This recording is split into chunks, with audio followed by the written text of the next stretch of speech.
안녕하세요. 특별히 열심히 공부한 학생들을 위한 완성을 향한 강의 이연계 최종점검 문학의 변하영입니다. 자, 오리엔테이션 오신 걸 환영합니다. 자, 제가 매일 이 인사로 시작을 하려고 합니다. 특별히 열심히 공부한 학생들을 위한 완성을 향한 강의다. 자, 완성을 향한 파이널 강의다 라는 의미가 담겨 있고요. 그리고 특별히 열심히 공부해온 이제까지 수능 특강과 수능 완성을 열심히 공부해 왔다면 이 최종 점검으로 완성을 진짜 완성을 한번 만들어 보자 라는 의지를 가지고 만들었기 때문에 특별히 열심히 공부한 학생들을 위한 완성을 향한 강의 이렇게 인사를 드리도록 하겠습니다. 자, 그렇다고 특별히 열심히 공부 안 했는데 못 듣겠다 이렇게 생각할 필요는 없어요. 이제까지 연계 교재를 그냥 띄엄띄엄 공부했다 하더라도 수능을 위해서 내가 어떤 정말 필요한 것, 핵심적인 것만이라도 짚고 넘어가고 싶다면 이 강의 제대로 선택해서 오셨습니다. 여러분들 이제까지 특별히 공부하셨든 아니면 특별히 공부할 마음을 가지고 오셨든 다 같이 완성을 향해 나아가면 좋지 않을까 생각을 해봅니다. 자, 연계 최종 점검이라고 했습니다. 이제까지 수능 특강, 수능 완성, 연계 교재 열심히 공부해 오셨잖아요. 그죠? 이 연계 교재가 점점 빛을 발하고 있다는 느낌 들지 않으시나요? 우리가 정말 이걸 좀 더 신경 써서 공부해야겠다 이런 생각 가지고 계시지 않나요? 사실 작년까지만 하더라도 연계 체감률이 낮다는 것에 저도 어느 정도 동의할 수밖에 없었어요. 그죠? 물론 연계는 70% 이상 맞춰놓긴 했지만 이게 정말 체감으로 연계가 진짜 많이 되는구나 이렇게 느껴질 만큼 연계가 된다라고 자신 있게 말하기는 약간 부족한 감이 있었는데 올 들어서 6평부터 시작해서 이제 연계가 제대로 연계의 힘을 보여주마 이런 느낌이에요. 그렇죠? 평가원에서 체감률이 낮다고? 그래, 그러면 체감 어디 한번 할 수 있게 해줄게 라고 뭔가 도전장을 내미는 것 같은 느낌 들기도 하고요. 아니면 또 친절하게 이만큼 연계해 줄 테니까 좀 잘 좀 공부 좀 해봐 라고 하는 그런 느낌이 들기도 하고요. 어쨌든 6평과 9평에서 우리가 만났던 연계 작품은 이렇습니다. 자, 보세요. 6평에서 고풍의상 요거 하나를 제외하고 나머지 작품들 전부 다 연계였어요. 그죠? 수능 특강에 나왔던 작품들이 다 나왔었어요. 결빙의 아버지, 큰산, 오륜가, 적성의전, 참화설까지 고풍의상 하나를 제외하고서는 전부 다 수능 특강에 나와 있는 그 작품 그대로였습니다. 그죠? 심지어는 저 고풍의상이라는 시도 조지훈 시인의 시인데 수능 특강 그 앞부분에 승무라는 시가 있었거든요. 그 조지훈 시인의 승무라는 시랑 어떤 고풍스럽고 동양적인 성격까지는 그래도 비슷했었어요. 그러니까 저 고풍의상도 살짝 한 20-30% 정도는 연계에 걸쳐 있다라고도 볼 수 있는 그런 작품이었습니다. 자, 이렇게 많은 작품들이 연계가 되었지만 조금 아쉬운 점이 있었다면 뒷부분에 나온 작품도 좀 있다 보니까 우리가 이게 수특이구나 라는 건 알고 있지만 하지만 나는 아직 덜 받는 걸 이런 식의 반응을 보이는 친구들이 있었다는 거. 만약에 그 3월부터 시작해서 6월까지 수능 특강을 다 공부한 친구였다면 효과를 좀 많이 봤을 겁니다. 자, 어쨌든 그때 연계가 이만큼 된다. 9월달 9평을 지켜봐야 되겠지만 이 정도면 굉장히 긍정적인 신호 아니냐라고 얘기했었는데 아니나 다를까 9평에서 역시나 세 작품을 제외하고서 연계가 됐습니다.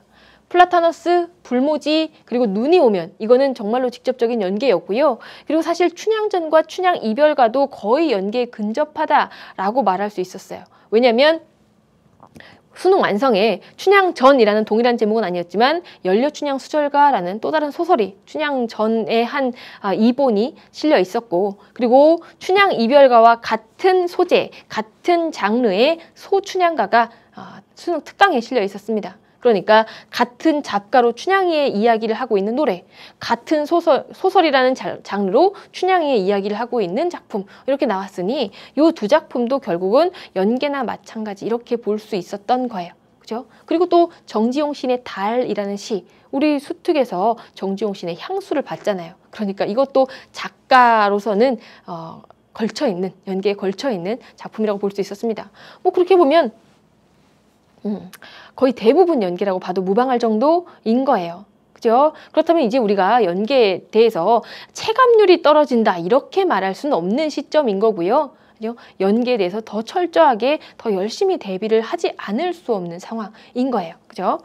자, 이런 6월, 9월 평가원 모의고사를 본 연계 상황 내지는 연계 정도에 대해서 제가 나름대로 한번 별점을 좀 줘봤거든요. 첫 번째, 적극도 별 4개 갑니다. 평가원이 얼마나 적극적으로 연계를 했느냐라는 건데요. 그래요. 뭐 한두 작품쯤은 늘 빠져 있었으니까 별 하나 빼고요. 한 4개 정도로 아주 적극적으로 연계를 해주고 있구나. 그죠? 이거는 수능에서도 당연히 이렇게 할 수밖에 없습니다. 그죠? 6월, 9월은 우리가 이렇게 하겠다라는 일종의 계획을 제시하는 거나 마찬가지거든요. 평가원 입장에서는. 그런데 이렇게 연계를 정말 무슨 도발적이라고 느낄 만큼 적극적으로 해놓고 나서 수능에서 작품들을 빼버린다는 것, 연계를 하지 않는다는 건 말이 안 되는 거. 어쨌든 적극적으로 연계를 했다라는 점에서 별 4개 드리고요. 정합도라는 건 얼마나 좀 합치되는 만큼 나왔느냐라는 건데 얘는 별 2개 빼서 3개 정도 드립니다. 왜냐면 시나 또는 뭐 고전시가 같은 거 이런 거는 원문 그대로 실을 수 있어요. 수필 같은 것도 짤막하다 하면 수특에 나온 또는 수안에 나온 그 내용을 그대로 실을 수 있습니다. 하지만 소설 내지는 극 이런 것은 거의 다른 부분이 나오죠. 이런 것도 여러분들이 감안하고 계셔야 돼요. 완전히 합치되게 지문 나오진 않고요. 거의 다른 부분이 나온다. 하지만 어느 정도 비슷한 부분이 걸쳐 있을 수는 있어요. 그렇죠? 아니 우리 2017 수능에서 이강백의 희곡, 느낌 극락 같은 이라는 작품은 수특에 나왔던 그 내용이 어느 정도 걸쳐서 그렇죠? 수능에 제시가 됐었죠. 뭐 그런 거 본다면 소설이나 극갈래 같은 것도 내가 본 내용이 그대로 나올 가능성도 없지 않아 있어요. 하지만 대체적으로 다른 부분이 나온다는 거. 그렇다면 소설이나 극은 내가 이 내용만 알아야지가 아니라 전체적인 내용을 좀 알아야겠구나라는 결론을 좀 내릴 수가 있겠습니다. 그 다음 활용도. 자, 수특을 어떻게 활용했느냐라는 건데요. 일단 지문을 활용한 게 있기 때문에 별 3개 기본으로 가고요. 그리고 하나를 더 얹었습니다. 왜냐면 지문만 이용하는 게 아니기 때문에 그래요. 지문만이 아니라 문제에 나와 있는 선택지 내용들 이런 것들 이용합니다. 여러분들 모르시겠지만 이용해요. 똑같이 쓰지 않을 뿐이야. 그죠?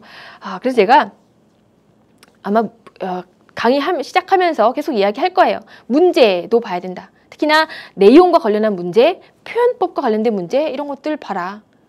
물론 그런 거 보지 않아도 내가 찾을 수 있다면 빨리빨리 찾을 수 있다면 괜찮아. 하지만 보면 확실해지잖아요.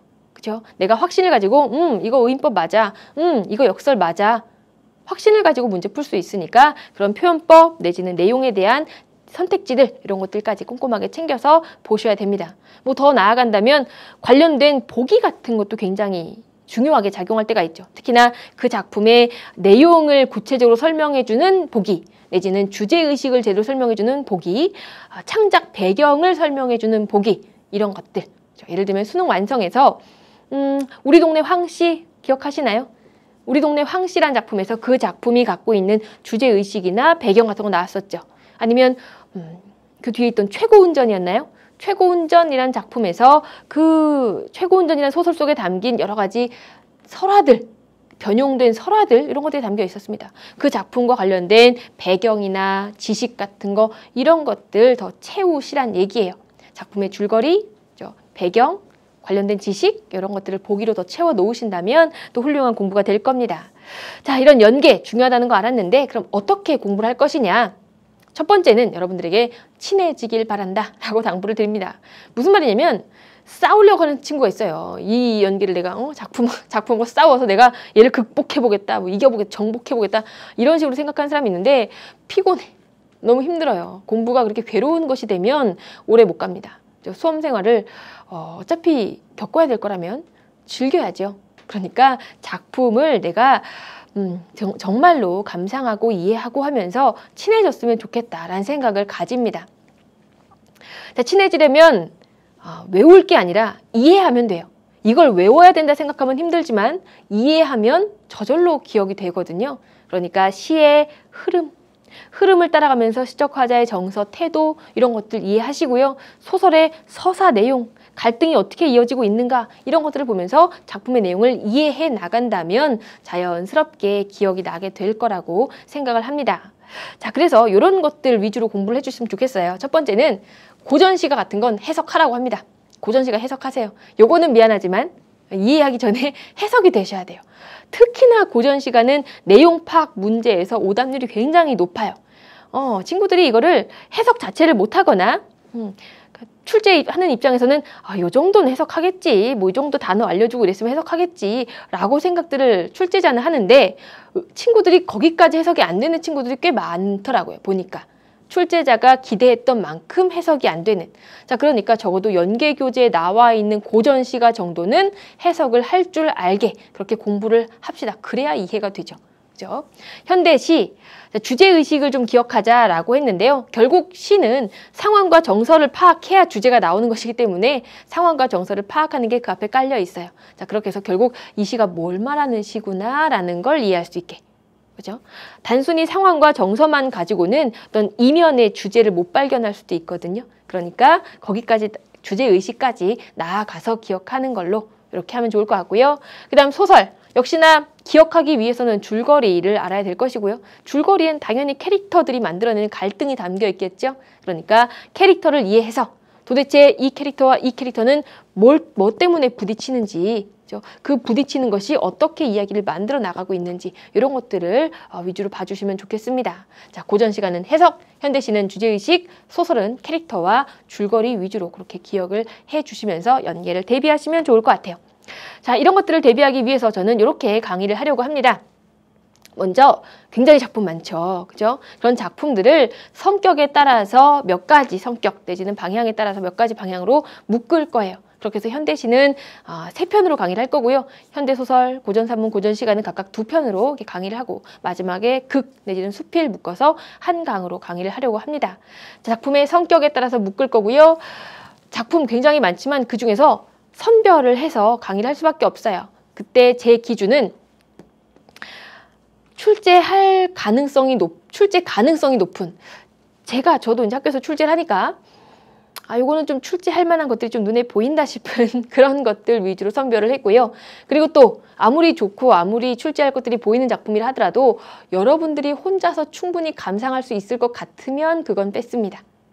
여러분들이 혼자서 충분히 감상하고 또 한 번 이전에 본 강의 들으면서 다 이해했을 법한 그런 시들은 제외하고요. 그리고 이번에는 조금 어렵거나 낯설거나 혼자서 하기에는 조금 답답할 수도 있겠다, 막막할 수도 있겠다 싶은 그런 작품들 위주로 선별을 하도록 하겠습니다. 자, 관련해서 교재 외의 작품이 있다면 뭐 같은 작가의 다른 작품 이런 것들이 있다면 살짝 같이 볼 거고요. 그리고 수능 특강 수능 완성에서 나름대로 유의미했던 문제들, 요 문제는 좀 한번 보자, 보기가 괜찮다, 선택지가 괜찮다 이런 것들은 중간중간 말로 설명을 하거나 또는 띄워놓고 같이 한번 보거나 하는 시간 가져보도록 하겠습니다. 자, 이렇게 해서 지문과 문제와 보기 이런 것들 필요한 것들 최종적으로 선별해서 보고 점검해 보는 시간 가져보려고 합니다. 되셨나요? 여러분들이 준비해야 될 것은요. 일단 수능 특강과 수능 완성을 다시 한번 책상 앞에 갖다 놓으시고 준비를 하셔야 될 것 같아요. 새로운 교재는 딱히 없고요. 여러분들이 공부했던 그 교재 펼쳐가면서 되짚어가면서 그렇게 공부를 하시면 되겠습니다. 되셨죠? 자, 제가 강의를 시작할 때마다 하려고 하는 게 있어요. 그게 뭐냐면 오프닝 때 숫자로 말해요 라는 걸 하려고 하는데요. 1강 할 때는 1과 관련된 좋은 말, 2강 할 때는 2와 관련된 좋은 말 이런 식으로 시작을 하려고 합니다. 자, 오늘은 오리엔테이션이니까 1도 되기 전이죠. 0이죠. 그래서 0과 관련된 우리에게 뭔가 울림을 주는 말로 시작을 해볼까 합니다. 자, 오리엔테이션 마지막은 0과 관련된 좋은 말. 인생은 곱셈이다. 어떤 기회가 와도 내가 제로면 아무 의미가 없다. 라는 말입니다. 여러분들이 제로 상태라면 아무 것들이 나에게 유의미하게 다가온다고 해도 그게 정말로 의미가 있는 게 아니다 이런 말일 거예요. 그렇죠? 여러분들도 조금 반성이 되거나 되짚어 생각이 되는 부분이 있을 거라고 생각합니다. 자, 여러분 제로 상태이시면 안 돼요. 자, 오늘은 OT니까 그렇지만 다음 시간부터는 1, 2, 3, 4로 나아갈 준비를 하고 그렇게 오시기 바라겠습니다. 저는 다음 시간에 1강으로 만나도록 하죠. 다음 시간에 만날게요. 수특, 수완 준비해놓고 기다리세요. 안녕히 계세요.